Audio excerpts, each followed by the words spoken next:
Mihama Ariake, un aventurero de 18 años del reino de Guranheim, es expulsado de su grupo por sus camaradas. Sorprendentemente, no parece triste, e incluso se ve aliviado.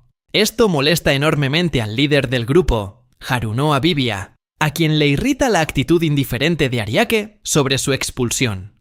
Vivia, el líder del grupo, es un joven guerrero y el héroe elegido por la espada sagrada Ranguris, un arma que se dice tiene el poder de destruir al señor de los demonios. Vivia también posee una maestría impecable en el manejo de la espada. Vivia le recuerda a Ariake que está siendo expulsado del grupo del héroe. Otros dos miembros del grupo, una chica llamada Delia y un joven llamado Elga, también apoyan la partida de Ariake. Delia es una luchadora que puede aumentar su fuerza con magia y posee un ataque imparable llamado el Puño Bendito. Elga, ampliamente conocido por el título de Escudo del Reino, presume de una fuerza increíble, resistencia mágica y una defensa impenetrable con su habilidad de defensa de acero gigante. Otro miembro del grupo, Purara, una maga, le dice sin rodeos al grupo que no necesitan a alguien tan inútil como Ariake. Se rumorea que el poder mágico de Purara supera al del Señor de los Demonios por 10.000 veces y es aclamada como el as bajo la manga de la humanidad gracias a su habilidad de maga arquera. Vivia se pone del lado de Purara y le informa a Ariake que es demasiado tarde para suplicar que se quede. Sin embargo, a Ariake no le importa. Empaca sus cosas y se prepara para irse, lo que solo enfurece más a Vivia. El último miembro del grupo, la Santa Alicia, finalmente aparece y dice que ha estado esperando este momento durante mucho tiempo. Ariake es expulsado del grupo y lo considera una bendición de los dioses. Alicia es una santa legendaria, con increíbles poderes curativos, capaz incluso de resucitar a los muertos. No solo es famosa en su propio país, sino que también es conocida en todo el mundo por su impresionante belleza. Ariake no entiende por qué parece caerle mal a Alicia. Cuando eran niños, ella solía seguirlo en silencio, aunque era muy tímida y nunca hablaba. Pero con el tiempo, cambió. Todos los miembros del grupo del héroe, incluido Ariake, eran amigos de la infancia del pueblo de Ritonde. Ariake creía que su estrecha relación era lo que los unía como equipo, pero ahora lo están echando, simplemente porque sus sentimientos han cambiado. Ariake le pregunta a Vivia por qué lo están echando del grupo, y Vivia responde que es porque Ariake carece de habilidades especiales como magia ofensiva o defensiva. Vivia afirma que para lo único que sirve Ariake es para la magia protectora durante la exploración y para hacer antídotos, lo cual, según Vivia, cualquiera puede hacer. El grupo entonces se turna para criticar las habilidades de Ariake y aunque él intenta defenderse, Alicia lo interrumpe y le dice que se vaya, afirmando que este grupo no es el lugar adecuado para él. Ariake acepta irse, pero antes de hacerlo, avergüenza a Vivia revelando que tiene pie de atleta. Antes de que Vivia pueda reaccionar, Ariake huye rápidamente. De niño, Ariake siempre había soñado con ser elegido por el oráculo para ser un miembro de reserva del grupo de Vivia hasta que llegara el momento adecuado, razón por la cual se unió a ellos. Ahora, solo y ya no siendo miembro del grupo, Ariake decide dirigirse al pueblo de Alti, un lugar que habían visitado antes. Sintió que la gente de allí era amigable y que podría vivir una vida tranquila allí. Mientras empaca sus cosas, Ariake se preocupa por sus antiguos compañeros de grupo, quienes siempre dependían de él para gestionar su inventario y prepararlo todo, ya que no eran buenos en esas tareas. Entonces, Ariake admite para sí mismo que viajar solo puede ser divertido a veces. Tiempo después, recuerda cómo el oráculo se le había acercado, y el anciano le dijo que debía apoyar a Vivia y a sus amigos de la infancia hasta que llegara el momento adecuado, para evitar que tuvieran una muerte prematura. Ariake rememora las habilidades que recibió del oráculo, incluyendo la habilidad de mejorar armas y armaduras, controlar el tiempo, acelerándolo o ralentizándolo, potenciar las habilidades de recuperación y una habilidad especial para usar todos estos poderes de manera efectiva. Ariake nunca atacaba abiertamente, siempre luchó por su grupo desde las sombras, mientras que la mayoría de la gente puede comprobar sus habilidades únicas usando la opción juicio. Cada vez que alguien intentaba ver su panel de habilidades, este solo mostraba habilidades inútiles, para hacerlo parecer ordinario y ocultar sus verdaderas capacidades. Usó una habilidad oculta para hacer invisibles ciertas habilidades una vez que alcanzaban un cierto nivel. Ariake se siente frustrado por no haber podido mostrarle a Vivia sus verdaderas habilidades, pero luego decide dejarlo pasar, ya que no cambiaría nada ahora que ha sido expulsado del grupo. De repente, oye una voz en su cabeza, llorando y suplicando ayuda. A Ariake le sorprende que alguien pueda contactarlo, a pesar de su barrera mágica protectora. Esta persona menciona que está sufriendo una maldición imposible de eliminar y le ruega a Ariake que acabe con su vida. A Ariake le molesta que esta persona, que acaba de empezar a hablarle, le haga una petición tan extraña. Se niega rotundamente y le sugiere que busque ayuda en otra parte. Sin embargo, la voz continúa suplicando una vez más, mencionando su orgullo como miembro de la tribu de los dragones. Esto despierta la curiosidad de Ariake, ya que es difícil creer que una raza orgullosa como la tribu de los dragones buscara ayuda de un humano con tal petición. Ariake entiende la situación de la voz, pero aún así se niega a quitarle la vida a alguien que apenas conoce. Sin embargo, dijo que si la voz realmente necesitaba su ayuda, debía proporcionarle más información. Ariake consideró la petición y finalmente accedió a ayudar. Comenzó su viaje para encontrar el origen de la voz. En el camino, un ciempiés gigante lo atacó, pero lo derrotó fácilmente con su habilidad de control de plagas. Mientras continuaba su viaje, Ariake pensó en la tribu de los dragones y dudó en confiar plenamente en la voz.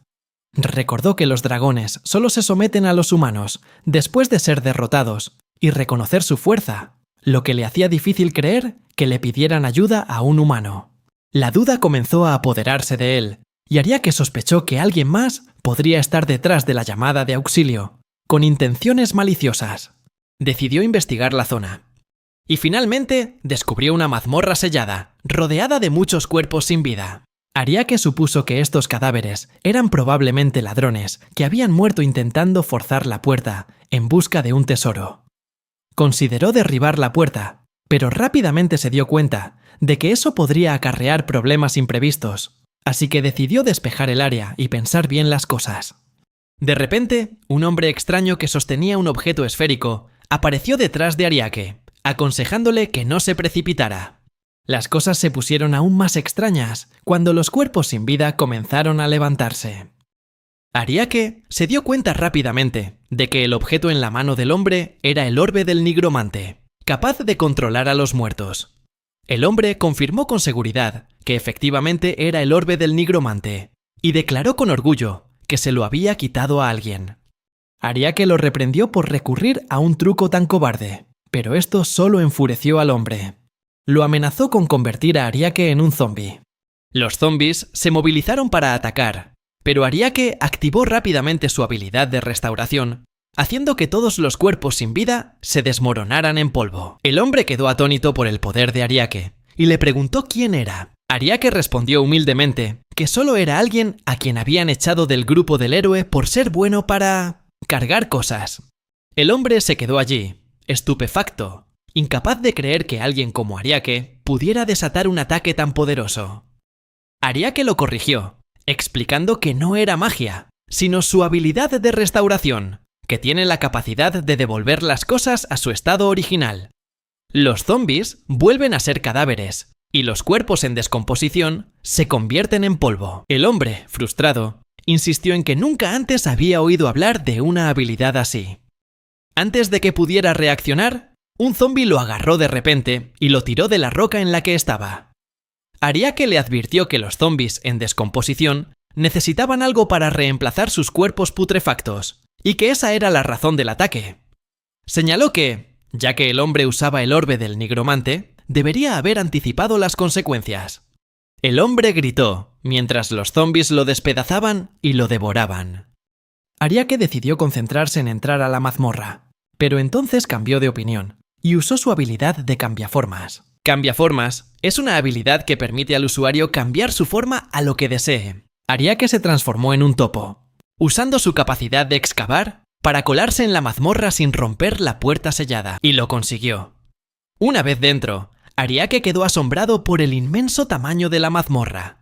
Parecía una mazmorra de alto nivel, mucho más allá de lo que los aventureros promedio podrían manejar. En este mundo, Los aventureros se clasifican del rango E al S, según su poder de combate y su historial de aniquilación de monstruos. La mayoría de la gente tiene rango B o inferior, pero hay excepciones como Vivia y Alicia, que son ambas de rango S. En cuanto a Ariake, era de rango C, no porque el sistema de clasificación fuera impreciso, sino porque siempre mantenía ocultas sus verdaderas habilidades. Sus pensamientos fueron interrumpidos cuando 2 estatuas de gárgolas en la mazmorra cobraron vida de repente. Lo llamaron intruso y le preguntaron si pretendía liberar al Rojo de la Calamidad. Ariake supuso que este rojo era probablemente el dragón que lo había convocado allí. Al darse cuenta de que Ariake no tenía intención de irse, los monstruos se lanzaron al ataque. Ariake observó su increíble velocidad y su poder aparente, suficiente para destruir una nación entera. Sin embargo, mientras se acercaban, Ariake activó su habilidad de manipulación atmosférica, convirtiendo el aire circundante en una barrera impenetrable, impidiendo que sus ataques lo alcanzaran. Aún así, una gárgola logró atravesar el muro invisible, continuando con su asalto, pero mientras presionaban su ataque, de repente se dieron cuenta de que Ariake había desaparecido. De repente, apareció detrás de una de las gárgolas, chasqueando la lengua con decepción y preguntando cómo podían caer en una trampa tan básica. Antes de que la gárgola pudiera reaccionar, Ariake le cortó la cabeza de un tajo poderoso, haciéndola volar por los aires. Atónita, la segunda gárgola retrocedió y alzó el vuelo, preguntando nerviosamente cómo Ariake había podido derrotar a un guardián tan rápido. Ariake respondió que solo porque esas criaturas menosprecian a los humanos, no significa que sean superiores. Continuó provocando a la gárgola para que lo atacara. Cuando se abalanzó, el ataque no le hizo ningún daño a Ariake. En cambio, empezó a afectar a la propia gárgola. Ariake explicó que durante el primer ataque, había usado su habilidad de manipulación de la atmósfera, creando un muro de atmósfera ilusoria que les hizo creer que tenían una oportunidad para atacar. Luego, usó esa misma ilusión para contraatacar, devolviéndoles su propio ataque. Ariake reveló que había tenido el control de la situación desde el mismísimo principio. Y con eso, la gárgola se disolvió en polvo. Después, continuó adentrándose en la mazmorra, recordando que las mazmorras eran como seres vivos con mente propia. Suelen invocar monstruos cuando aparece un intruso, intentando absorber su magia para fortalecerse, igual que los anticuerpos en un cuerpo. Las mazmorras también usan cofres del tesoro como cebo, pero en realidad solo son trampas. A medida que Ariake se adentraba más, entró en un área increíblemente vasta. Unos minutos después, descubrió por qué el espacio era tan grande. Un golem colosal lo estaba esperando allí. Esta espaciosa área era lo suficientemente grande para que el golem se moviera libremente, listo para enfrentarse a cualquier intruso. El golem atacó con una velocidad asombrosa, pero Ariake lo esquivó rápidamente. Sin embargo, pronto se dio cuenta de que no era solo un golem, sino 3. Ariake recordó cómo Vivia solía burlarse de él por ser solo un aventurero de rango C y cómo ella y Alicia alardeaban de su habilidad para luchar contra criaturas poderosas como los golems. Nunca creyeron que alguien aparentemente tan débil como Ariake pudiera derrotar a uno. Ahora, Ariake estaba decidido a demostrarles que se equivocaban. Colocó un sello mágico en los 3 golems y con un único encantamiento, explotaron al instante. Con la tarea completada, Ariake siguió adelante y abrió una puerta enorme. Creía que la persona que lo había invocado podría estar dentro. Al cruzar, un hombre lo recibió y le reveló que nadie había llegado a esa parte de la mazmorra en más de 1000 años. El hombre le preguntó su nombre a Ariake, pero este rápidamente le respondió preguntando quién era él. El hombre le gritó a Ariake por su insolencia, pero de todos modos se presentó como el sumo sacerdote de la mazmorra. Ariake dijo que tenía prisa y le exigió al sacerdote que trajera a la persona que lo había invocado. Al hombre le hizo gracia oír que alguien había invocado a Ariake para pedir ayuda, suponiendo que la barrera protectora de la mazmorra debía de haberse debilitado con el tiempo. Luego le informó a Ariake que a pesar de haber llegado tan lejos, se encontraba en una mazmorra de la que no había escapatoria. El hombre afirmó que Ariake debía de haber agotado todas sus fuerzas luchando contra los monstruos anteriores. Sin embargo, se quedó de piedra cuando Ariake le reveló que estaba completamente ileso y que casi no había recibido daño. Esto dejó al sumo sacerdote aún más atónito, ya que creía que nadie podía enfrentarse a los poderosos golems sin salir herido, y mucho menos derrotarlos de un solo golpe. Ariake admitió que los golems eran ciertamente peligrosos, pero que los había destruido de un solo golpe, dejando al sumo sacerdote completamente estupefacto. Ariake explicó que había usado una habilidad llamada amplificación mágica. Los golems son criaturas increíblemente complejas, con sofisticados nervios mágicos y un intrincado flujo interno de magia. Sin embargo, tienen una única debilidad. Si una magia externa se infiltra en ellos, su equilibrio se rompe, provocando que sus nervios mágicos se descontrolen y que exploten desde dentro. El sumo sacerdote seguía sin poder creer que Ariake hubiera derrotado no solo a uno, sino a 3 golems de un solo golpe.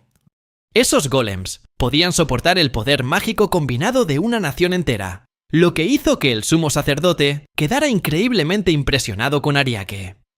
Le sugirió que Ariake debería convertirse en un recipiente para que él pudiera evolucionar hasta convertirse en un dios y controlarlo todo. Sin embargo, Ariake siguió exigiéndole al sacerdote que revelara quién lo había invocado.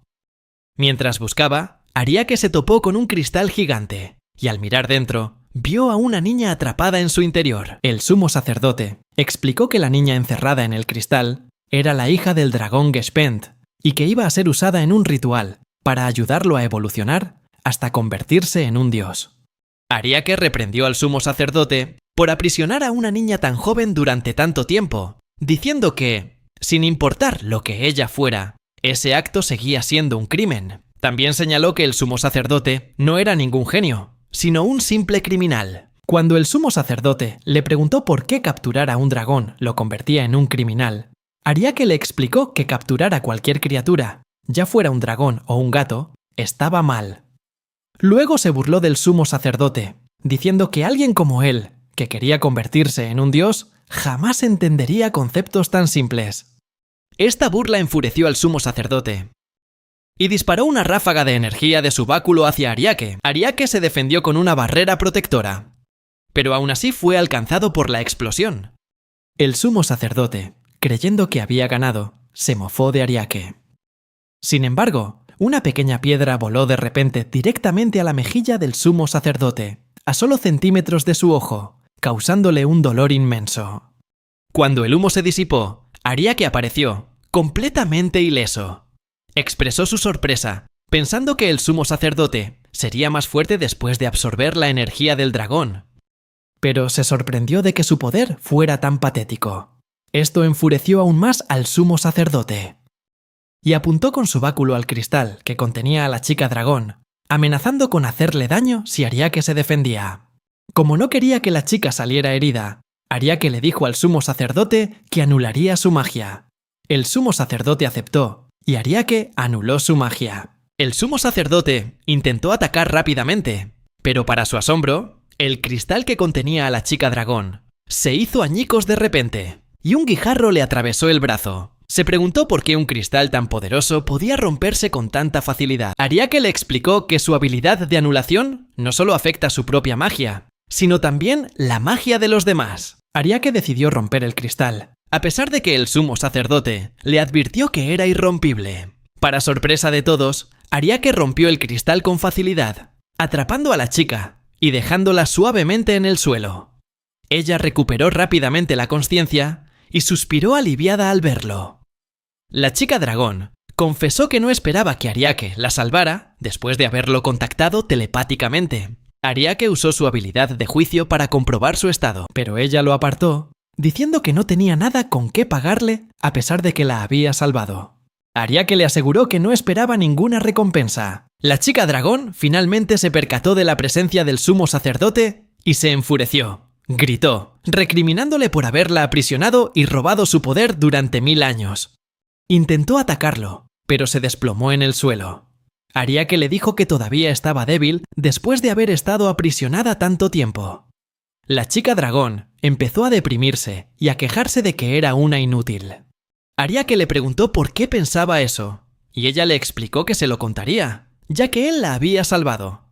admitió que para que un dragón joven del clan de los dragones fuera considerado un dragón, necesitaba poseer 4 poderes: longevidad, regeneración, poder destructivo y la habilidad de dominar los cielos. Esas eran las cosas que hacían a un verdadero dragón. Sin embargo, suspiró, diciendo que sus poderes habían sido robados y que, a pesar de ser la hija del rey dragón, era considerada un fracaso porque sus 4 poderes eran muy débiles. La chica dragón admitió que ni siquiera podía transformarse en un dragón gigante, sino que permanecía del tamaño de un humano normal.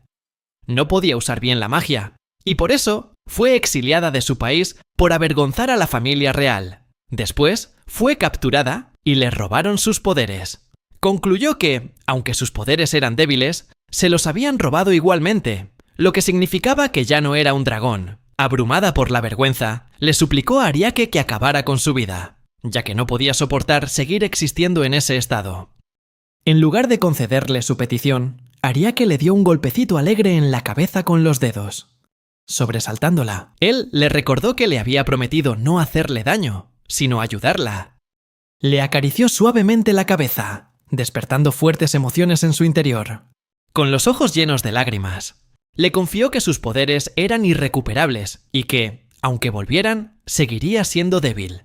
Sin embargo, Ariake compartió una idea inesperadamente, expresando su deseo de realizar un experimento, explicando que no solo quería restaurar los poderes de la chica, sino también romper la maldición que la hacía débil. Con un pisotón repentino, una runa mágica apareció bajo los pies de la chica. Quedó atónita al descubrir que había sido maldecida. Ariake le explicó que gracias a sus habilidades especiales, como percepción de estados anormales y anulación oculta, había descubierto una rara maldición en ella. Dijo que podía romper la maldición y restaurar sus poderes usando la runa que estaba bajo sus pies. Activó su habilidad Eliminar Maldición, la combinó con Restauración y luego usó Acelerar Tiempo para acelerar el proceso. Ariake le pidió que intentara soportar lo que estaba a punto de suceder. En un instante, sintió un dolor intenso, como si una fuerza poderosa la estuviera aplastando. De repente, una entidad fantasmal escapó de su boca y flotó en el aire. Ella se desplomó en el suelo, y Ariake corrió a su lado, preguntándole con ansiedad si seguía viva. Volvió en sí, jadeando en busca de aire. Ambos miraron a la entidad fantasmal que flotaba. La chica preguntó si eso realmente había estado dentro de ella. Ariake le explicó que estaba tan bien escondido, que un juicio normal no podría haberlo detectado. Era una maldición antidragones, que les arrebata su propósito y debilita sus poderes. De repente, la maldición se descontroló y entró en el sumo sacerdote. Ariake dijo que la maldición parecía haber rebotado sobre su lanzador, ya que habían impedido que la persona maldita recibiera una segunda maldición. La maldición fue creada originalmente para anular el poder de un dragón, pero cuando entraba en un humano, provocaba que se desintegrara al instante, y el sumo sacerdote murió en el acto. De repente, la chica dragón sintió un poder inmenso recorrer su cuerpo. Ariake le explicó que, ahora que lo que suprimía su poder había desaparecido, sus habilidades regenerativas se habían activado a toda velocidad. Emocionada, puso a prueba su poder volando el techo de la mazmorra, creando una ruta de escape para ellos. Estaba eufórica por comprender finalmente su verdadero potencial. Inesperadamente, llamó a Ariake amo, sorprendiéndolo. Le agradeció por haberla salvado, y luego, un poco nerviosa, le preguntó a Ariake qué le parecía su aspecto y si le gustaba. Ariake y Colette, la chica dragón, se dirigieron al pueblo de Alti. Colette todavía no podía entender por qué el grupo del héroe había echado a Ariake, a pesar de que los había apoyado tanto. Ariake le dijo a Colette que no se enfadara, diciendo que estaba contento de saber que podían seguir adelante sin su apoyo. Añadió que, pensándolo bien, el momento en que se separaron se había convertido en un dulce recuerdo para él, lo que confundió aún más a Colette. Le explicó que si podían evitar un futuro terrible, simplemente cumpliendo algunas exigencias tontas, entonces a él le parecía bien. Colette, sintiéndose ansiosa, le preguntó si tenía novia en el grupo del héroe. Ariake respondió que tenía 3, lo que hizo que Colette ardiera de rabia, y juró que no perdería contra ellas. Mientras tanto, unas horas antes, Vivia y los otros héroes bebían y se reían de lo patético que se veía Ariake cuando dejó el grupo. Todos estaban de acuerdo, y Purara incluso comentó que era una verdadera molestia. Le preguntaron a Alicia si ella también lo pensaba, y ella simplemente asintió con indiferencia, añadiendo que un grupo de aventureros no tiene sentido sin un héroe. Bea estuvo de acuerdo, declarando que mientras tuvieran al héroe, nada sería un problema. Babia le dijo entonces al grupo que, como acababan de perder a un miembro, volverían a la cueva maldita que habían conquistado antes. Purara añadió que podría ser más fácil ahora que Ariake se había ido, y Babia se rió a carcajadas, dándole la razón. Miró a Alicia, que seguía con la vista perdida por la ventana, y le preguntó si estaba escuchando. Sin apartar la vista de la ventana, dijo en voz baja que les faltaba algo. Mientras tanto, Ariake y Colette llegaron al pueblo de Medicine, y Ariake sugirió que descansaran allí, ya que Alti todavía estaba muy lejos. Sin embargo, Colette estaba fascinada con los edificios, diciendo que todavía parecían nuevos a pesar de que habían pasado 1000 años. Aunque el pueblo parecía próspero, Ariake no pudo evitar sentir que algo no andaba bien. Antes de que pudiera expresar sus preocupaciones, Colette ya estaba corriendo por el pueblo como una niña. Olió algo delicioso y le dijo a Ariake que fueran a ver qué era, llamándolo Esposito, lo que confundió a muchos de los transeúntes. Ariake le dijo a Colette que solo iría con ella si no actuaba de forma tan llamativa. Un momento después, encontraron una taberna y disfrutaron de una comida increíble, mientras Colette llevaba un cerdo asado entero. Ariake le recordó que tuviera cuidado, pero ella simplemente le arrancó la cabeza al cerdo de un mordisco sin ningún problema. El dueño se les acercó, feliz de verlos disfrutar de la comida. Sin embargo, a pesar de la deliciosa comida, la taberna estaba vacía. Incluso dijo que no estaba seguro de cuánto tiempo más podría mantener el negocio abierto. Luego, les aconsejó que se fueran si no querían meterse en problemas. Ariake entonces le explicó a Colette que el bosque demoníaco era en realidad un nido de monstruos creado por el Señor de los Demonios. Era más peligroso que una mazmorra, ya que los monstruos podían aparecer en cualquier momento. Ariake le explicó a Colette que la amenaza del bosque demoníaco se dividía en 5 etapas y que actualmente estaban en la primera, así que todavía era manejable. Decidió ir al gremio de aventureros para obtener más información sobre el bosque demoníaco antes de actuar. Más tarde, al entrar en el gremio, los otros aventureros no pudieron evitar quedarse mirando a la pareja. Se acercaron al mostrador de la recepción, donde Ariake dio su nombre y pidió información sobre el bosque demoníaco. Inmediatamente, los aventureros reconocieron su nombre y empezaron a susurrar entre ellos sobre su presencia allí. La recepcionista entonces le dijo que esperara, ya que había una orden del mismísimo rey. Un momento después, un hombre corpulento salió de una habitación detrás del mostrador y se presentó como Osim, el maestro del gremio. Le preguntó a Ariake si él era, en efecto, Mihama Ariake. Ariake confirma que, en efecto, es él, aunque le costaría mucho demostrarlo. Osim le dice a Ariake que no necesita pruebas, ya que su descripción en un cartel de Se Busca es idéntica a él. Solo que nunca esperó que entrara con tanta confianza en un gremio de aventureros. Luego le informa a Ariake que el rey ha emitido un decreto para él. Su licencia de aventurero ha sido revocada. Los otros aventureros se quedan impactados al oír la noticia, ya que saben que revocar la licencia de un aventurero es algo que se reserva solo para quienes han cometido los crímenes más atroces. Ariake también está sorprendido por este giro de los acontecimientos, creyendo que, en el peor de los casos, solo lo degradarían al rango E y ahora ni siquiera puede comprar materiales, y mucho menos aceptar misiones. A Colette le parece extraño que Ariake diga eso, pero mantiene una sonrisa en su rostro. Él explica que solo se unió por el sistema, y con la reciente aparición del bosque demoníaco, necesitarían toda la ayuda posible. Sin embargo, Osim y los demás aventureros se burlan, declarando que el escuadrón nocturno del reino ya ha sido enviado para encargarse del problema, así que todo lo que necesitan hacer es limpiar cuando terminen, sin necesidad de alguien como él. Colette pregunta si puede convertirlos en cenizas, pero Ariake le dice que no lo haga, ya que solo causaría problemas. Mientras tanto, a Ariake le parece extraño que enviaran al escuadrón nocturno en lugar del grupo del héroe, ya que no estaban lejos, y se pregunta si les habrá pasado algo. Mientras Osim y los demás aventureros continúan riéndose de él, le dice a Colette que es hora de irse. Pero antes de que pueda hacerlo, la puerta se abre de golpe y un caballero herido entra tambaleándose. El caballero informa a los aventureros que la subyugación ha fracasado. Añade que un ejército de monstruos se dirige a la ciudad, suplicando a los aventureros que se preparen para defenderla, y que todos los desertores serán ejecutados. El caballero se desploma en el suelo y queda en silencio, mientras el gremio entra en pánico. Ariake examina al caballero y confirma que vivirá, aunque está en coma. Osim intenta calmar a todos y levantarles la moral, pero los aventureros siguen conmocionados, preguntándose cómo podrían lograr lo que el escuadrón nocturno no pudo. Entonces, Ariake se acerca a Osim, diciendo que todavía hay alguien dispuesto a asumir la tarea. Antes de que Osim pueda decir una palabra, Ariake deja caer una gran bolsa de dinero frente a él, preguntándole si le permitiría encargarse de la situación. Osim le pregunta a Ariake qué podría hacer alguien como él para detener al ejército de monstruos.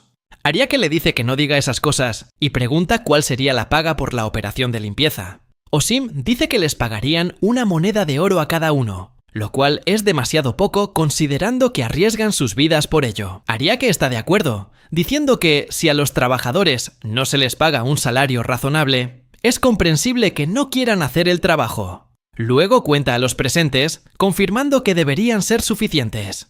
Mientras tanto, los aventureros se preguntan qué hace de pie sobre el mostrador de la recepción. Vacía la bolsa de dinero frente a todos para que la vean. Las monedas de oro comienzan a derramarse, amontonándose sobre la mesa.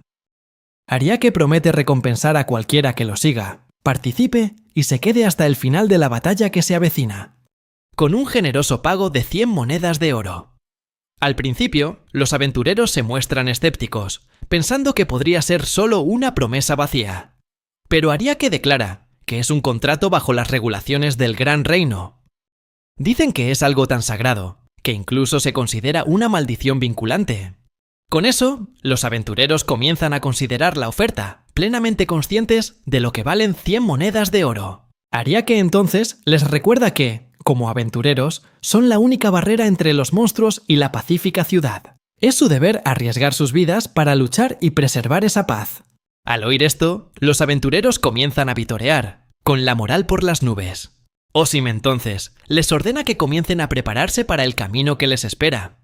Más tarde, durante los preparativos, Osim le da las gracias a Ariake, admitiendo que nadie habría dado un paso al frente si no fuera por él. Osim está seguro de que sin Ariake, nadie habría escuchado a un hombre como él. Pero ahora se siente casi como un dios, y se pregunta si este es realmente el inútil de Ariake del que la gente ha estado hablando. Con una expresión diabólica, Colette se burla de Osim, llamándolo calvo estúpido, y añade que solo se dejó llevar por el dinero, y que debería conocer su lugar. Ariake la corrige, diciendo que es normal que el dinero te mueva, porque el dinero permite a la gente vivir sus vidas. Quienes están en posiciones de poder tienen la responsabilidad de pagar una compensación adecuada. Así que enviar a la gente a la muerte por solo una moneda de oro es una locura. Osim le pregunta entonces cómo consiguió tanto dinero, y Ariake simplemente responde que eran sus ahorros, para el completo asombro de Osim. Osim todavía sospecha de los motivos de Ariake, preguntándose por qué un simple viajero se esforzaría tanto por ellos. Luego dijo que había un restaurante famoso con una pasta deliciosa, y que sería una lástima no poder disfrutarla más, y añadió una sonrisa. Osim entonces dijo que si regresaban a salvo, le invitaría a Ariake a comer pasta con el dinero de su recompensa, olvidando que, al final, era el dinero de Ariake. Finalmente, cuando los preparativos estuvieron listos, Osim les recordó a los aventureros que eran la última línea de defensa de la ciudad y expuso la estrategia para la batalla. Al final, dijo que aunque la situación parecía desesperada, no tenían más opción que ganar. Observando desde la distancia, Colette expresó su preocupación por los aventureros, diciendo que estaban completamente superados en número, con al menos 1000 monstruos basándose en los temblores que provocaba la horda, mientras que solo había unos 100 aventureros. Ella le preguntó a Ariake si no podía simplemente destruir a los monstruos por ellos. Ariake respondió que si les daba la idea de un salvador que lo hace todo, no les haría ningún bien. Insistió en que los aventureros necesitaban tener la confianza para luchar por sí mismos. Colette vio entonces una columna de fuego elevarse en el aire e informó a Ariake de que la batalla había comenzado. Él le dijo que se unirían a los aventureros, diciendo que aunque los aventureros debían ayudarse mutuamente para ganar, no estaba mal que él los apoyara. Entonces, mientras la batalla se intensificaba, los aventureros tenían dificultades para enfrentarse a los monstruos. Explosiones constantes resonaban a su alrededor mientras luchaban en una zona. Los hermanos Negul lucharon con valentía, pero se vieron abrumados por el enorme número de monstruos. Se negaron a rendirse, ya que hacerlo significaría la perdición para su ciudad natal. De vuelta con Osim, uno de los aventureros informó que un tercio de su flanco izquierdo había sido aniquilado, y los hermanos Negul estaban gravemente heridos. Otro informó que el flanco derecho necesitaba refuerzos porque un dragón de las profundidades había aparecido allí. Finalmente, otro aventurero gritó el nombre del líder del gremio, mientras un rey ogro se acercaba a ellos, al que los aventureros reconocieron como un monstruo de rango S. Osim ordenó entonces la retirada, pero antes de que pudieran hacerlo, el rey ogro rugió, dejándolos incapaces de luchar. Los monstruos vieron esto como una oportunidad para matar a tantos aventureros como fuera posible. Cuando uno de los monstruos se abalanzó para matar a una aventurera, Ariake irrumpió y decapitó al monstruo, salvándola. Le explicó a la aventurera que era la habilidad pavor del rey ogro. Mientras la aventurera le daba las gracias, Colette se interpuso entre ellos, interrumpiendo a Osim. Le preguntó a Ariake por qué estaba tan cerca del frente de batalla, diciendo que alguien de rango C como él moriría al instante. Ariake respondió que, como él fue quien hizo la petición, tenía un deber. El deber de ganar. Ariake usó entonces su habilidad y con una palabra fortaleció su resistencia mental. Con eso, los aventureros se dieron cuenta de que no solo podían moverse, sino que también sentían sus cuerpos más ligeros de lo normal. Él le ordenó a Colette que comenzara a moverse, y ella inmediatamente saltó por los aires, lanzando una bola de fuego masiva contra los monstruos, incinerándolos. Osim, sin palabras por la conmoción, le preguntó a Ariake quién era ella en realidad. Ignorándolo, Ariake comentó sobre el increíble poder que ella tenía. Entonces, Ariake explicó que el problema de su ejército era la cantidad de enemigos, ya que, aunque tuvieran defensas suficientes, no podrían protegerse de un ejército que los superaba 10-1. Pero que por esa razón usaría sus habilidades para multiplicar sus estadísticas por 10. Y no solo eso, sino que también reduciría las estadísticas del enemigo a una 10ª parte. Al principio, Osim dudó, diciendo que semejante hazaña era imposible. Pero Ariake lo tranquilizó, diciéndole que solo se concentraran en ganar. Comenzó a lanzar hechizos sin parar, fortaleciendo poco a poco a los aventureros y debilitando a los monstruos. En poco tiempo, cuando los monstruos cargaron, los héroes los derribaron con facilidad, casi como si fuera una broma. Osim estaba sorprendido y asombrado al ver a Ariake lanzar 20 hechizos, a pesar de que el máximo supuesto era de solo 3. Ariake entonces le explicó que solía hacer eso y mucho más cuando estaba en el grupo del héroe. Los aventureros se dieron cuenta de que, al final, todas las victorias del grupo del héroe habían sido gracias a Ariake. Entonces, Colette intervino, afirmando que a pesar de todo lo que había hecho, el grupo del héroe aún así lo había echado.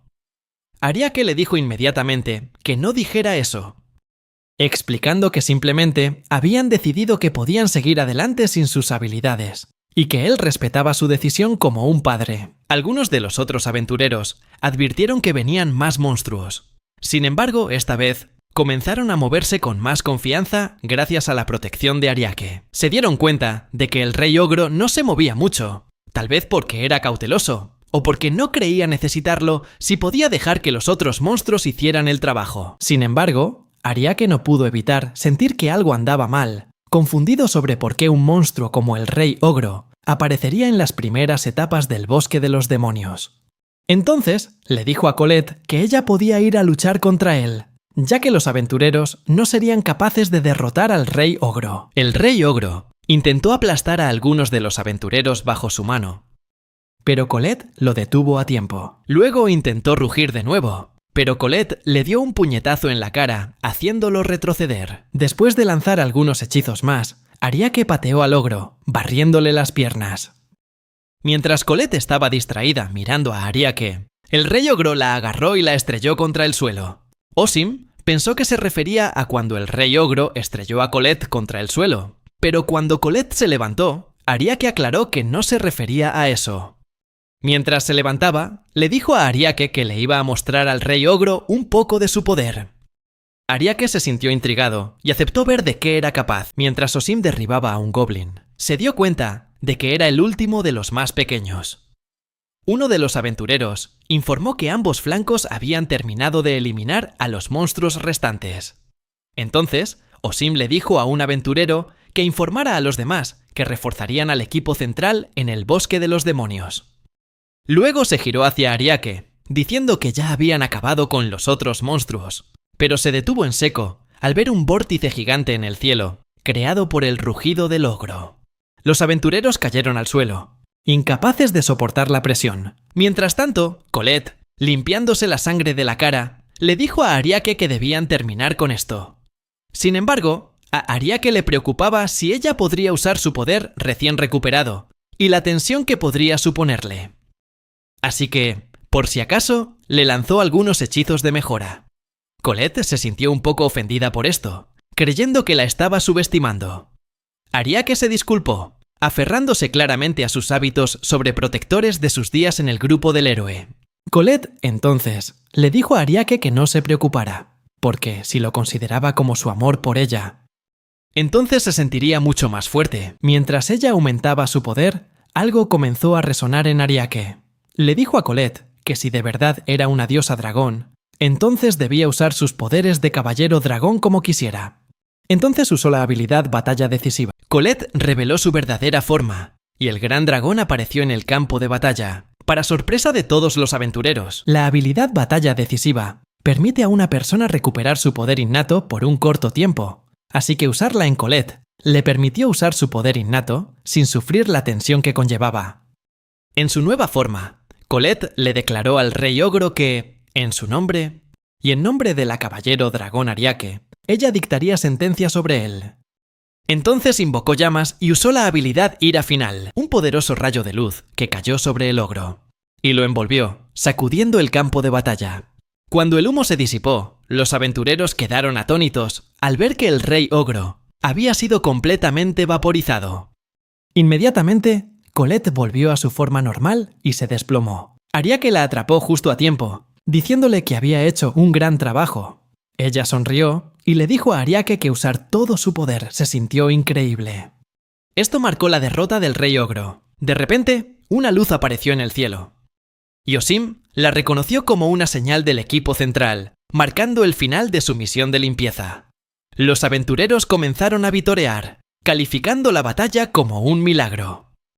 Ariake entonces les dijo que no era correcto describir simplemente la batalla como un milagro o una coincidencia. Al final, fueron ellos quienes valientemente se levantaron y lucharon contra todos los monstruos para proteger el pueblo. En última instancia, fue su victoria, lograda arriesgando sus propias vidas. Con eso, todos los aventureros regresaron al pueblo con el ánimo por las nubes. Unos días después, Ariake se preparó para dejar el pueblo de la medicina, para gran decepción de los habitantes y los aventureros. Continuaron prometiendo devolverle su amabilidad, pero Ariake les dijo que le dieran algo de tiempo. Osim intervino, diciendo que estaban siendo irrespetuosos. Luego se arrodilló ante Ariake, disculpándose por su propia falta de respeto y ofreciéndose a retirar la decisión de revocar su licencia, afirmando que había enviado una carta de protesta en nombre del pueblo al reino. Un poco exasperado, Ariake le dijo que no había necesidad de eso y que dejara de ser tan formal. Sonrió. Osim le dijo que era bienvenido a visitar cuando quisiera. Mientras se despedían, Osim le recordó que se cuidara. Más tarde, en el camino, Colette todavía bullía de emoción por haber podido usar su forma de dragón sagrado. También estaba feliz de que la gente del pueblo hubiera sido tan amable de darles un caballo y un carruaje. Ariake entonces le dijo que se detendrían en Orden Town, y como tenían una carta de presentación, sería conveniente para ellos parar allí. Para llegar, tendrían que pasar por los bosques fértiles, que estaban habitados por hadas. Ambos estuvieron de acuerdo en que a veces podía ser difícil tratar con las hadas. Colette se ofreció a reducirlas a cenizas si se atrevían a desafiar a Ariake. Pero Ariake le dijo que dejara de pensar en quemarlo todo de inmediato. Sin embargo, Ariake todavía se preguntaba por qué habían enviado a Nightcore al Bosque del Diablo, en lugar del grupo del héroe, ya que aún no podía encontrar ninguna información al respecto. Al ver su cara de preocupación, Colette le metió un bollo en la boca a Ariake, diciéndole que pensara en eso más tarde, y que simplemente debían moverse a su propio ritmo. Ariake decidió hacer precisamente eso, diciéndose a sí mismo que solo estaba pensando demasiado las cosas. Mientras tanto, en una cueva, Vivia estaba gravemente herido y apenas podía mantenerse en pie sin usar su espada como apoyo. Estaba frustrado, preguntándose por qué tenía que pasar por todo esto, a pesar de ser el héroe. Vivia gritó, cuestionando qué hacía ese monstruo aquí, de todos los lugares posibles. Helga intentó decirle a Vivia algo sobre Purara y Alicia, pero Vivia espetó lo poco importante que era su ausencia. Deberían estar priorizando huir lo más lejos posible de los monstruos sedientos de sangre que los perseguían. Vivia se distrajo por un momento, y un monstruo aparentemente le apuntó, lanzándose al ataque. Afortunadamente, Helga usó su escudo para proteger a Vivia, bloqueando el ataque del monstruo. Sin embargo, el monstruo era tan fuerte que a Helga le costaba mantenerse firme. La bestia empujaba con fuerza contra la barrera que Helga creó, lo que Vivia notó, y comenzó a quejarse de cómo Helga debería protegerlo mejor. Helga apretó los dientes y dijo que estaba haciendo lo mejor que podía, como siempre, pero Vivia solo contemplaba cuán grave era la situación. Se había quedado sin PM y sin pociones de recuperación. Se suponía que esta mazmorra era un calentamiento, no una batalla difícil para un héroe de rango S. Unas horas antes, había estado de pie fuera de la cueva maldita, pensando que llegar al piso 50 sería pan comido para alguien como él. Todo el grupo estuvo de acuerdo, ya que habían estado en esta cueva muchas veces antes, liderados por su confiable héroe de rango S. No tenían nada de qué preocuparse o temer. La santa se había molestado en preguntar cuán preparados estaban antes de entrar. Había expresado que estaban mal equipados y que necesitaban abastecerse de más objetos. La santa había insistido en que, con la ausencia de Ariake, era lógico que hicieran lo que él habría hecho: traer suficientes objetos para que nadie se encontrara en una situación difícil. Pero Vivia simplemente la ignoró, diciendo que era una exagerada. Purara se burló de ella por ser egoísta con sus poderes curativos, preguntando qué sentido tenían los objetos si la tenían a ella para curarlos. Sin embargo, Vivia terminó la conversación insistiendo en que entrarían en la cueva, y ahora que Ariake no estaba, Purara era la necesaria para iluminar el camino. Ella refunfuñó sobre la inconveniencia de tales tareas insignificantes, ahora que Ariake no estaba. Alicia llamó a Ariake una carga, diciendo que estarían mejor sin él. Su ausencia le daba a Purara la oportunidad de demostrar que era una gran maga, lo que inmediatamente detuvo los refunfuños de Purara. Vivia sentía que Purara y Delia eran fáciles de manipular, porque estaban enamoradas de él. Unas pocas palabras de elogio y lo seguirían fácilmente. Alicia era diferente, pero nunca imposible. Todas se arrodillarían ante él porque era el héroe, con grandes ambiciones de derrotar al rey demonio y reclamar a la princesa del reino rescatado como su premio. Ese reino lo gobernaría como le pareciera. Vivia le dijo al grupo que tomarían algo después de regresar de la cueva. Al anochecer, Alicia decidió guardar silencio. Había hecho todo lo posible, pero aún así no la escuchaban. Entraron en la cueva y oyeron un ruido. Cuando miraron hacia arriba, se dieron cuenta de que era el sonido de un murciélago. «Es solo un murciélago normal», dijo Vivia, antes de pedir, o más bien ordenar, a Purara que aumentara la luz. Apenas podían ver al enemigo que se acercaba con la tenue luz que ella proporcionaba. Purara le suplicó a Vivia que no se enojara, ya que estaba haciendo lo mejor que podía, pero Vivia seguía furioso, afirmando que incluso Ariake hacía un mejor trabajo iluminando el camino para ellos. Purara tartamudeó asintiendo, mencionando que ese era su trabajo, así que por supuesto que era bueno en ello. Alicia dijo que Ariake le contó una vez que una mazmorra es como el interior de una criatura viva. A diferencia de un edificio normal, una mazmorra tiene su propia magia, y cualquier magia utilizada por entidades externas es constantemente restringida. De repente apareció un monstruo, y Delia le asestó rápidamente un ataque certero. Entonces ella dijo que quería que dejaran de hablar de Ariake y siguieran avanzando. Para su incredulidad, el monstruo que Delia acababa de atacar se volvió a levantar, cuando debería haber muerto con el primer golpe. Delia atacó de nuevo, y esta vez, Helga confirmó que el monstruo estaba muerto. Delia se preguntó por qué el monstruo no había sido derrotado con normalidad, y Vivia se burló de Putata, diciéndole que todo era culpa suya, ya que su luz era demasiado tenue y débil. Decidieron seguir adelante, y Alicia intentó de nuevo decirles que no deberían haber hecho eso. Si su visión estaba obstruida, no debían avanzar. Lo más sensato habría sido retirarse y trazar un plan adecuado antes de volver. Vivia llamó a Alicia gallina y demasiado precavida, e insistió en que retirarse significaba darle la espalda al enemigo, lo cual era aún más peligroso. Como comandante, declaró que seguirían adelante, mientras que por dentro echaba humo. Alicia continuó desafiando y oponiéndose a la orden de Vivia. Esta mazmorra es para aventureros de rango C, así que pedir una retirada es inaceptable. ¿Qué pensaría la sociedad? En un momento dado, se dieron cuenta de que estaban caminando en círculos, lo que significaba que estaban perdidos. Esto sacó a relucir de nuevo la lengua afilada de Vivia, quien dijo que no habría sido tan difícil si hubieran tenido un mapa. La Santa Alicia señaló que Ariake había estado trabajando con un mapa incompleto, pero al inspeccionar más de cerca, se dieron cuenta de que les había hecho el favor de dejar marcas en las paredes de la cueva, ayudándoles a orientarse mejor que cualquier mapa. Un fuerte sonido resonó, que Purara pensó que podría pertenecer a un monstruo jefe, a pesar de que estaban en una mazmorra de bajo nivel. Apareció un caballero esqueleto, y el grupo suspiró de alivio al asestarle un tajo. El caballero esqueleto fue decapitado, pero sobrevivió. Un caballero esqueleto es una criatura de rango C, que debería haber sido derrotada de un solo golpe. Algo aún más extraño sucedió cuando Vivia sintió que le contraatacaban. Su propia espada se volvió contra él, haciendo que se apuñalara a sí mismo en el estómago. Vivia gritó de dolor, un dolor tan intenso que no podía moverse. El caballero esqueleto levantó su guadaña manchada de sangre para rematarlo. Pero Helga saltó inmediatamente para proteger al héroe. Intentó contraatacar con su escudo, pero el caballero lo esquivó con facilidad, riendo burlonamente. Helga no pudo evitar hacer un comentario sobre su propia patética velocidad. Vivia se sintió aliviado de estar a salvo, pero esperaba que Helga pudiera encargarse del enemigo rápidamente.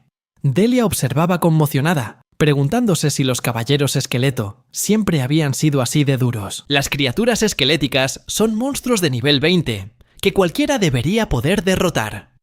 El grupo había acabado con muchas criaturas así en el pasado, por lo que era desconcertante que ahora fuera tan difícil.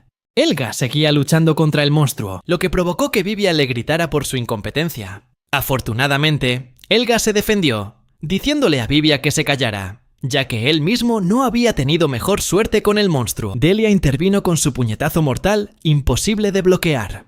Pero el monstruo permaneció ileso. Para su asombro, el monstruo entonces desató su propia magia, derribando a Delia, y un hilo de sangre brotó de su boca. Ahora se encontraba en estado crítico, por un ataque mágico de bajo nivel, que ni siquiera requirió un encantamiento.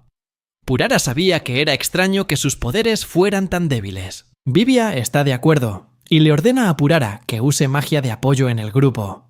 Purara admite que lo ha estado haciendo desde el principio, como era habitual cuando Ariake estaba cerca. Vivia se da cuenta entonces de que de hecho están en su mejor momento, pero aún así no es suficiente, lo que hace que Vivia entre en pánico. Alicia insiste en que están teniendo problemas, porque Ariake no está presente. Vivia vuelve a afirmar que Ariake no es lo suficientemente importante como para ser mencionado constantemente. Alicia anuncia entonces que el agua bendita es un arma que pueden usar contra el caballero esqueleto. Detendrá sus movimientos, y solo lo menciona ahora, porque Vivia no pudo tomar una decisión por sí mismo. Vivia debía entender, tal como Alicia le dijo, que las habilidades de apoyo de Ariake eran lo que mantenía la estabilidad del grupo. Sus habilidades eran la razón. Todos ellos tenían el potencial para convertirse en aventureros de rango A. Vivia sigue negándolo, diciendo que alcanzó su nivel actual a base de entrenamiento. Alicia, que ya había recuperado sus habilidades curativas, empezó a hablar de reagruparse.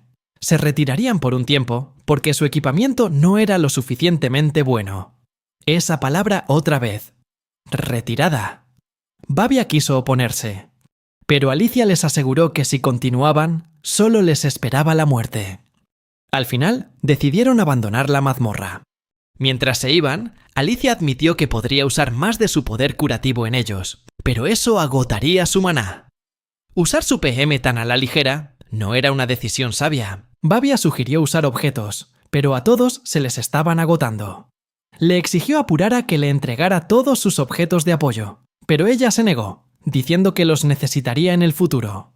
Vivia, sin embargo, no entendía por qué los necesitaría, si no estaba haciendo casi nada en su situación actual. Le pidió a Alicia que revisara el nivel de energía mágica que le quedaba a Purara, y Alicia reveló que había disminuido considerablemente. La prueba era que su campo de luz se estaba encogiendo poco a poco. Cuando Ariake todavía estaba con ellos, había usado una habilidad llamada almacenamiento mágico en Purara.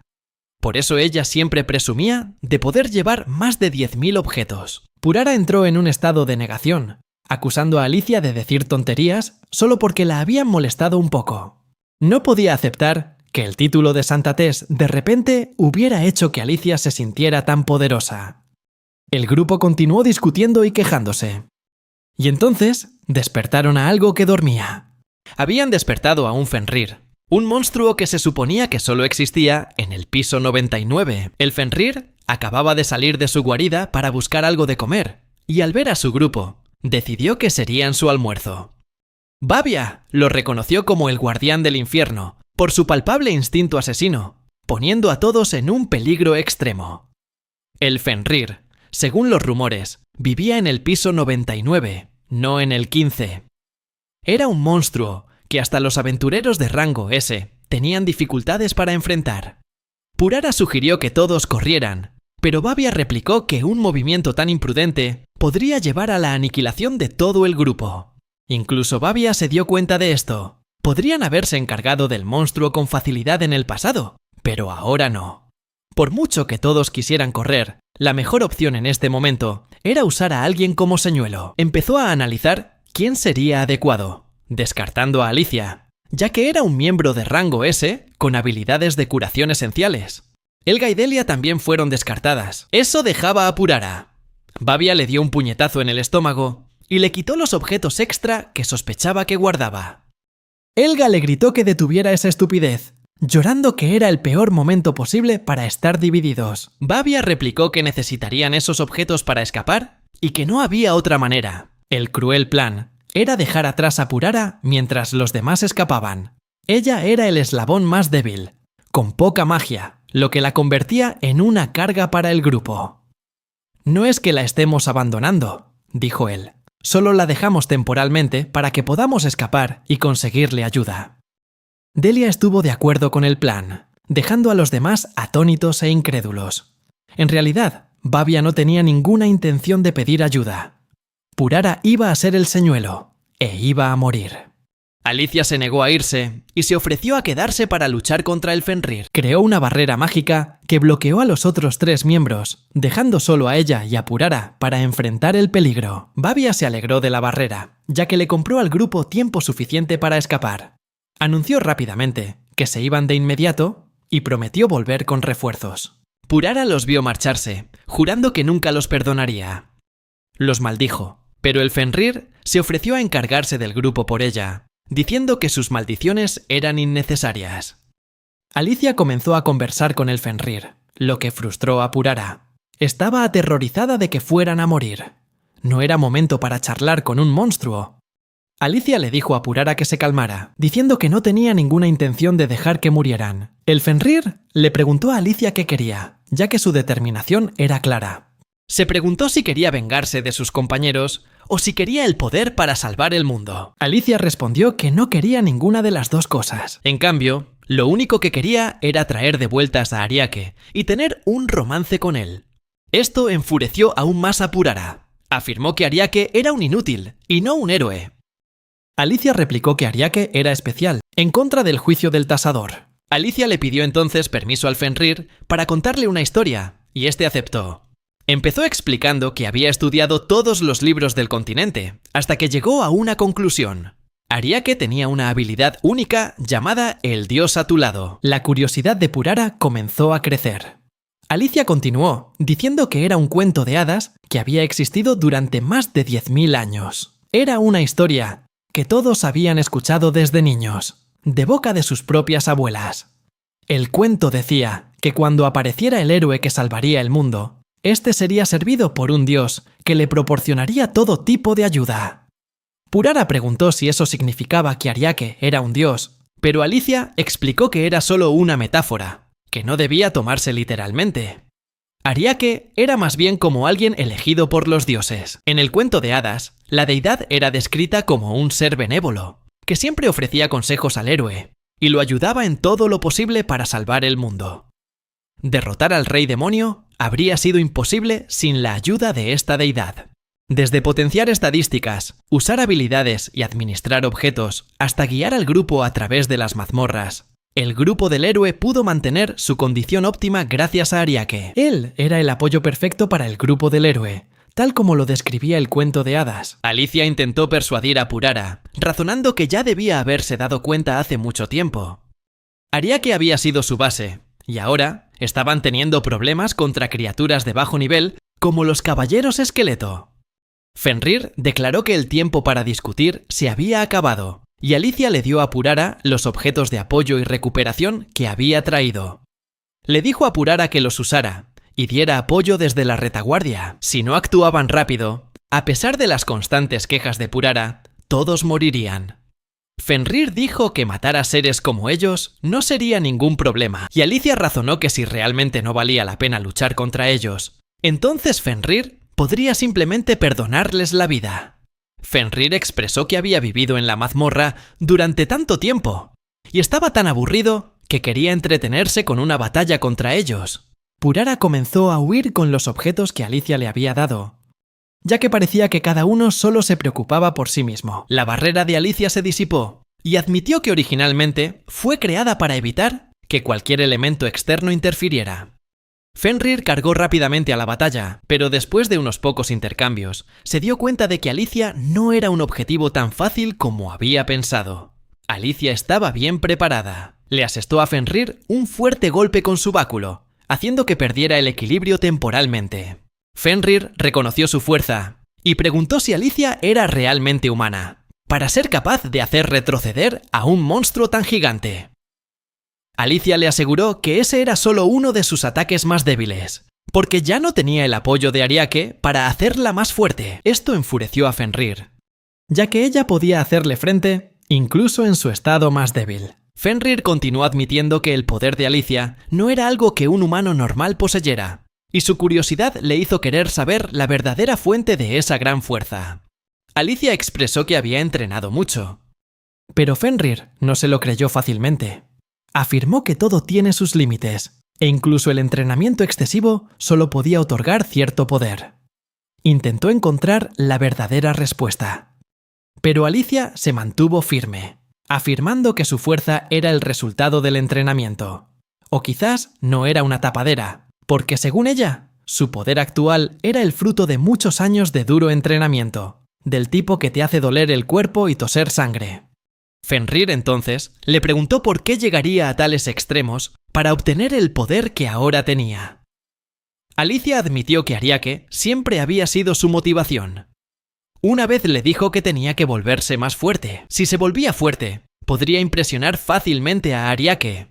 Todo lo que siempre quiso fue ser lo suficientemente fuerte como para convertirse en su apoyo, porque quizás entonces podrían casarse. Fenrir comentó que ella era la gran Santa Tess, pero quería saber si Ariake era más fuerte que ella. Alicia afirmó que él era más fuerte, y que el título de Santa Tess era solo una molestia para ella. Solo deseaba que Ariake pudiera verla por quien realmente era. Fenrir decidió que Ariake Era la persona más interesante de la que había oído hablar desde que fue sellado en la cueva. Ahora tenía un nuevo objetivo: conocer a Ariake, el hombre más fuerte incluso que la Santa Tess, y luchar contra él a muerte.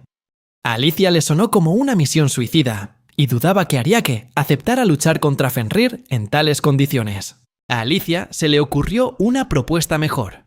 Ella lucharía contra Fenrir, y si ganaba, él tendría que concederle un deseo. Fenrir aceptó, jurando que su promesa no se rompería. Los dos comenzaron su pelea, y Alicia fue quien salió victoriosa. Fenrir entonces le preguntó cuál era su deseo. Sugirió que tal vez querría vida eterna y juventud perpetua de una droga milagrosa, a cambio de su vida, o quizás una espada legendaria que una vez se había tragado. La petición de Alicia tomó a Fenrir completamente por sorpresa. Quería que se convirtiera en su familiar. Alicia razonó que si tenía a Fenrir como su familiar, parecería poderosa ante cualquiera que conociera. Además, creía que esto le daría a Fenrir un nuevo propósito después de miles de años de estar sellado en una cueva, lo cual era mejor que simplemente esperar a morir. Fenrir se negó, pero Alicia le recordó su juramento. Fenrir explicó que la maldición que pesaba sobre él no le permitía salir de la cueva. Fenrir no estaba en contra de convertirse en el familiar de Alicia, pero le recordó que considerara la maldición, que lo haría inútil para ella. Se disculpó y confesó que en realidad le había gustado la idea de que vivieran aventuras juntos. A Alicia se le ocurrió un plan para que Fenrir muriera temporalmente, para poder meterlo en su caja de objetos. Si no podía salir vivo de la cueva, entonces saldría temporalmente muerto. Alicia le aseguró a Fenrir que podría resucitarlo dentro de 2 o 3 horas después de su muerte. Fenrir se mostró escéptico, diciendo que ningún mago vivo podía usar magia de resurrección, así que se disculpó si dudaba de sus habilidades.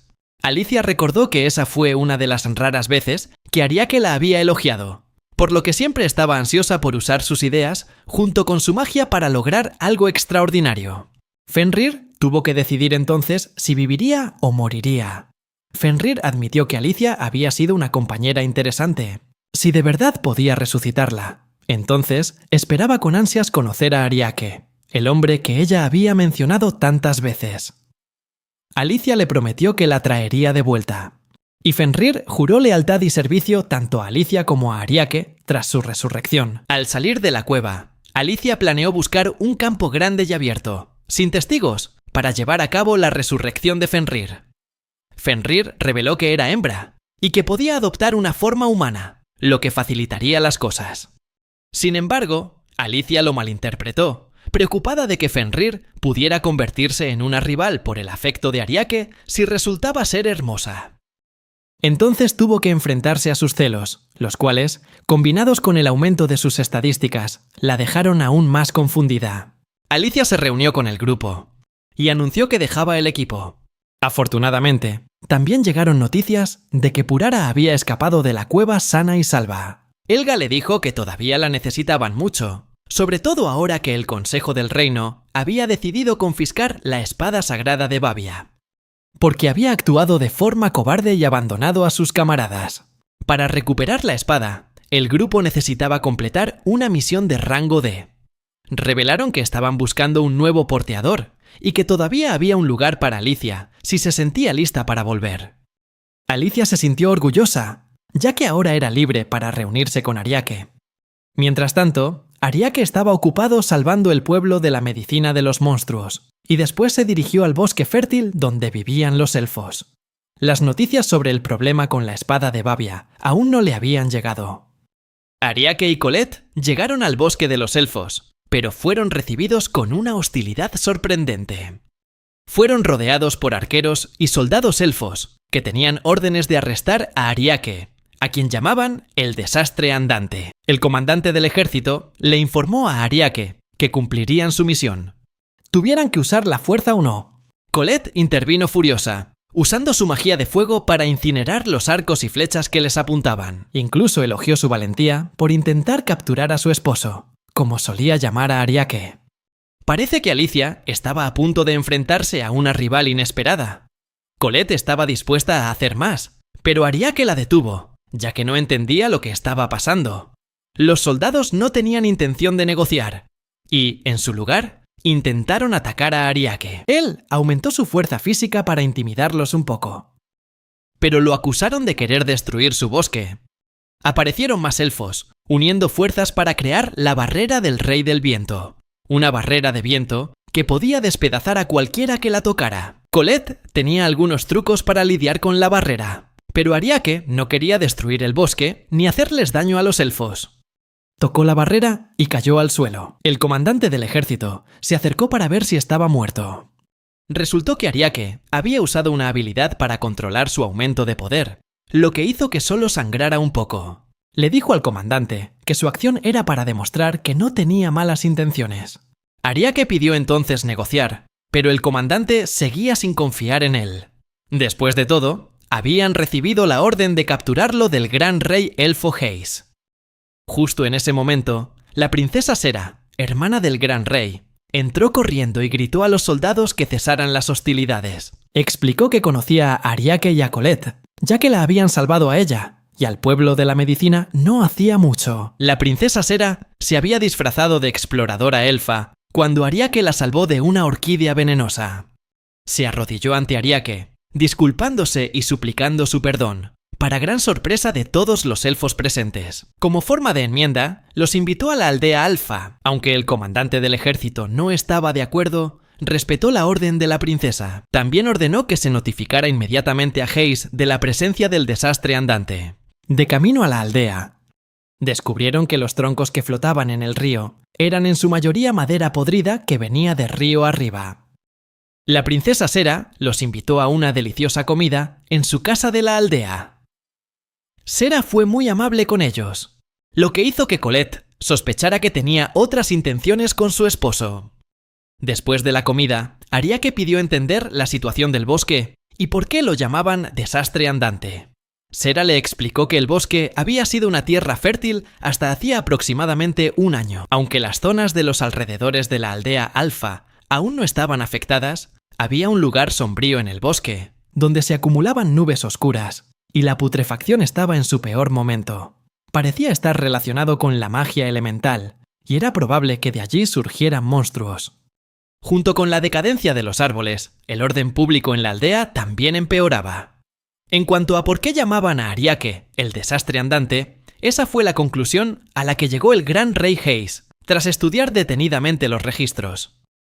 El tratado permite a los héroes y a sus camaradas moverse libremente por el bosque. Pero como Ariake fue exiliado y visto como un enemigo del héroe, no es de extrañar que los elfos también lo consideraran un enemigo. Aunque la cronología de los dos eventos no coincidía, Hayes decidió culpar a Ariake porque necesitaba desesperadamente una respuesta para los problemas de la aldea. La princesa Sera le suplicó a Ariake que salvara su aldea, tal como había salvado el pueblo de la medicina. Justo en ese momento, apareció el rey Hayes, interrumpiendo su conversación y acusando a Ariake de intentar destruir su aldea.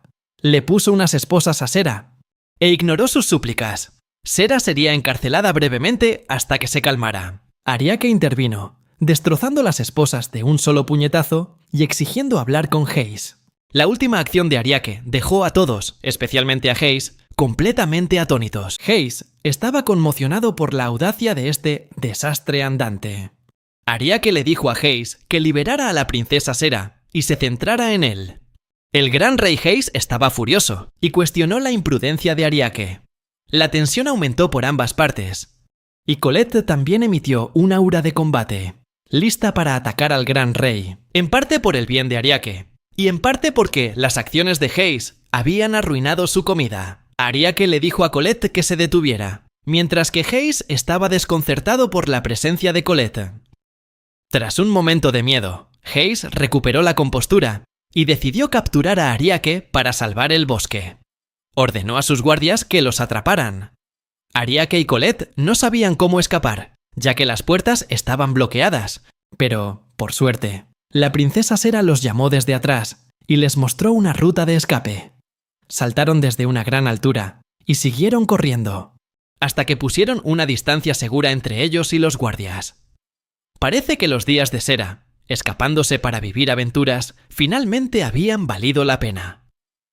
Ariake instó a todos a seguir moviéndose, pero fueron detenidos por la barrera del Sello del Rey del Viento, de Hayes. El Gran Rey los había bloqueado por detrás y los atacó. Hayes reveló que originalmente tenía la intención de capturarlos vivos, pero sus últimas acciones, incluida la fuga con la princesa, le habían hecho cambiar de opinión. Explicó que su última barrera era tan poderosa que era más un ataque que un escudo, y que no había forma de que pudieran sobrevivirla. Cuando la técnica terminó y el polvo se asentó, la princesa Sera lloró la muerte de sus amigos caídos, mientras que el Gran Rey Hayes estaba satisfecho de que el bosque finalmente pudiera recuperarse. Ariake habló desde atrás, diciéndole sarcásticamente a Hayes que no se adelantara a los acontecimientos. Resultó que había usado su habilidad de clonación para crear una copia como distracción. Mientras ese clon era asesinado, Ariake había usado su habilidad de sigilo para escabullirse detrás de los elfos. En este punto, Ariake comprendió que sería difícil convencer a Hayes de su inocencia, así que decidió rendirse.